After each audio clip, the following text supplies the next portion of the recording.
그 인슐린 저항성 검사를 피 검사를 해서 첫 번째 허리 둘레가 지금 100cm가 넘어가요. 옷 입은 거 감안해도 98cm입니다. 두 번째 피 검사에서 간 수치 ALT라고 하는 간 수치가 25가 넘어가요. 45 나옵니다. 그 다음에 피 검사에서 보면은 제가 인슐린 저항성 검사라는 걸 했는데 이게 뭐냐면 간단히 얘기하면은 내장 지방이 많은 사람들은 인슐린 저항성이 올라가요. 자, 인슐린 저항성이란 건 뭐냐면 간단히 얘기하면은 내장 지방이 많은 겁니다. 내장 지방이 많으면은 인슐린이라는 호르몬이 제대로 기능을 발휘를 못해요. 자, 여기 보시면 여기 있는 그림이 췌장이라는 거예요. 췌장은 뭐 하는 거냐면은 췌장이라는 놈이 주로 하는 일이 인슐린을 분비를 하는 겁니다. 인슐린을 분비를 하는데 얘가 인슐린을 분비를 해도 내장에 지방이 많으면 제대로 작동을 못해요. 그럼 제대로 작동을 못하면 얘가 어떻게 할까요? 더 많이 뿜어내려고 그래요, 인슐린을. 그래야지 당이 조절되니까. 그러니까 내장 지방이 많게 되면 얘가 인슐린을 분비해도 제대로 기능을 많이 발휘하지 못하게 얘가 자꾸 많이 뿜어내요. 그럼 인슐린이 몸에서 자꾸 많이 뿜어지면 무슨 일이 생기냐? 혈관이 두꺼워져요. 혈관이 두꺼워지냐? 어디 혈관이 두꺼워지냐면은 손발의 말초혈관, 그 다음에 뇌혈관, 심장혈관 쪽에 요런데 혈관들이 두꺼워집니다. 혈관이 두꺼워진다는 거는 내경이 좁아진다는 얘기고 혈액순환이 원활하지 못하다는 얘기죠. 그러니까 지금 인슐린 저항성이 굉장히 심해요. 증거가 두 개예요. 첫 번째 내장 지방이 많아서 허리 둘레가 지금 거의 100cm 가까이 됩니다.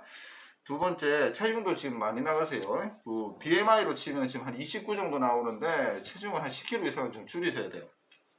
첫 번째 허리 둘레 되게 크고 100cm 거의 가까이 되고 두 번째 피 검사에서 인슐린 저항성 수치 검사가 되게 높아요. 보통 한 30 정도 넘어가면 여기 인슐린 저항성에 의미가 있다고 얘기를 하는데 선생님이 41이 나와요.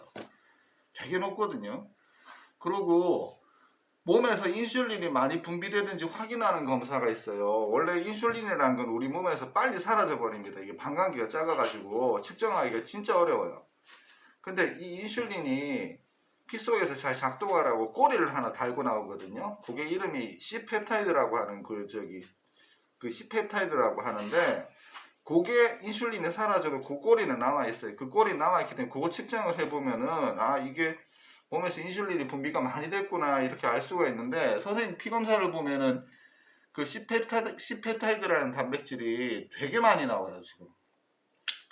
수치가 정상 범위까지 한 4.4가 나오는데 선생님 수치가 11.3이 나오거든요. 이게 무슨 얘기냐면은 몸에서 당뇨 조절은 실제로 잘 되지만 몸에서 인슐린 분비는 엄청 돼요. 다시 말하면은 몸에 당을 이렇게 많이 안 높이려고 몸에서 지금 무리를 이게 췌장이라는 놈이 무리를 엄청 하고 있다는 얘기입니다. 그러니까 사실 내용상으로는 좀 좋진 않아요. 그게 언제든지 이게 몸이 나빠질 가능성이 충분히 있는 거거든요. 그래서 지금 선생님이 지금 뭘 하셔야 되냐면은 체중을 좀 줄이셔야 돼요. 허리 둘레를. 체중 줄면 허리 둘레를 따라 줄어들거든요. 선생님 저 체중이 나이가 한 20대 때 얼마쯤 되셨어요? 20대 때 예. 10kg 초반대. 아, 그쵸. 네. 그러면은 지금 몸무게로 되기 시작한 게 몇 살 때쯤이세요? 거의 그때가 한 10년 전에 10년 전에. 그때 한 10년에서 한 11, 12년 전에 그때 그래요? 그게 장난이 아니다. 아, 그래요. 그때 지신 살이구나. 이게 진짜 아, 스테이크가 장난이 아니다. 그 사람들 양 엄청 큰데. 우리 먹는 스테이크보다 한 1,500배 되지 않아요? 거의 얼굴만 할 텐데. 그렇죠. 가격은 되게 쌌겠네요.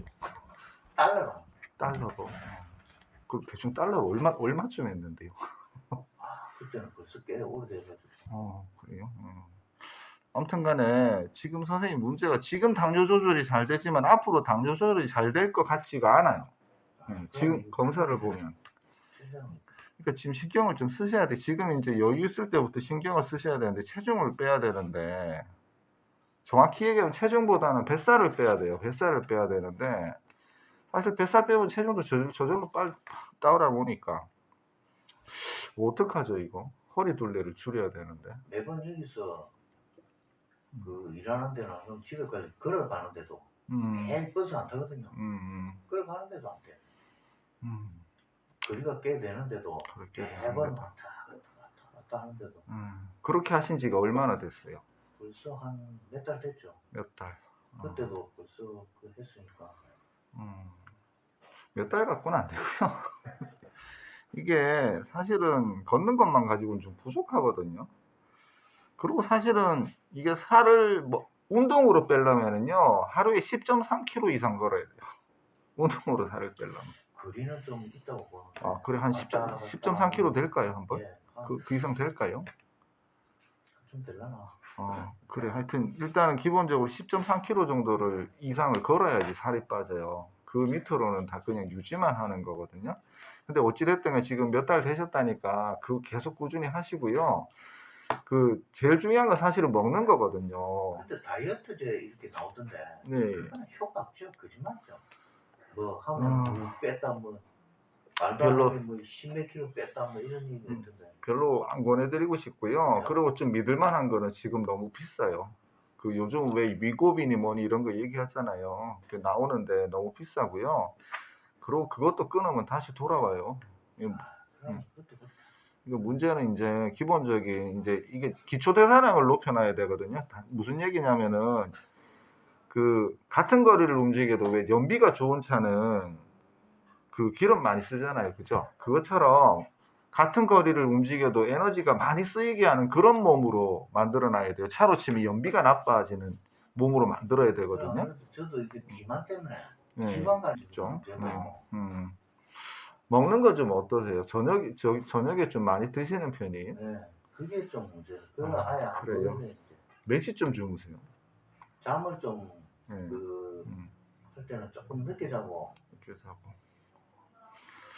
어찌됐든 간에 지금 요 검사 결과가 사실은 썩 좋지가 않아요. 내용을 살펴보면 이게 사실은 자세히 안 들여다보면 지금 괜찮나 이러고 막 넘어가 버려요. 넘어가 버리는데 결국 내용이 좋지는 않거든요. 지금. 그러니까 어찌됐든 지금 걷는 거 유지하시고요. 보통 몇 시에 주무세요? 보통은 뭐 그 다음날 일을 하면은 일찍 네. 자고, 네. 일 안 할 때는 한 새벽 2, 3시 그때까지 뭘 해야 그래요. 어떻게 좀 일찍 주무실 방법이 없을까요? 뭐 밀린 일을 좀 하다 보니까. 일단 뭐 남자들 체중 빼는 건 굉장히 간단해요. 술 많이 드시면 선생님 술은 안 드시니까 술 많이 드시면 술만 끊어도 쫙 빠집니다. 그 다음에 남자분들이 이제 제일 간단한 게 일찍 주무시는 거. 일찍 자고 저녁에 적게 먹는 거. 저녁을 좀 땡겨 먹고 늦게 안 먹는 거. 그러면 금방 빠져요. 사람 따라 다르지만은 보통 한 달 지나면 2, 3kg는 그냥 빠집니다. 그렇게만 하셔도. 그리고 먹는 순서 잘 지키셔도 살 잘 빠지거든요. 한 2, 3kg는 그냥 빠져요. 탄수화물 제일 나중에 드시고 혈당 많이 안 올리는 음식 먼저 충분히 드시고 나는데 밥 드시는 그런 식으로 하셔도 괜찮거든요. 일단 어떻게든 체중을 좀 빼야 되니까 선생님 일단은 꼭 기억하시고 좀 가능하면 일찍 주무시고 저녁 식사도 좀 일찍 좀 마치시고요. 그러고 일찍 일어나시고 그렇게 하는 게 그 생활 패턴을 몸에 익혀놔야 이게 몸에서 기초대사량이라는 게 뭐냐면 가만히 있을 때 우리 숨 쉬고 체온 유지하고 그 다음에 체온 유지하고 심장 뛰고 이런 게 이제 기초대사량인데 이런 것들이 가만히 있어도 이제 에너지가 많이 소모되게 되는 그런 몸 형태로 바꿔놔야지 이제 이게 살이 빠지는 거거든요. 그러니까 어찌됐든 그렇게 하시려면 지금처럼 계속 열심히 걸으시고요. 일찍 주무시고 저녁적인 늦게 드시지 마시고 일찍 드시고 요거 좀 꼭 좀 지키셔야 돼요. 근데 그러면 스테이크는 아예 안 먹어야 되는데. 아니요. 스테이크를 드시는데 어느 정도 드시는데요? 드시긴 드셔야죠. 단백질은 드셔야 되는데 어느 정도 드세요? 드시면 일주일에 뭐 한 2번 정도? 2번 정도. 아니 그러면 됐고요. 과식만 하지 마시고요. 고기 드셔야죠. 고기 드셔야 되고 어찌됐든 지금 내용이 아니고 어떻게든 지금 제일 중요한 건 지금 뱃살을 빼시는 겁니다. 그래야지 당 조절하는데 앞으로도 잘 되실 거고요. 요거 제가 8월 달에 선생님 피 검사했거든요.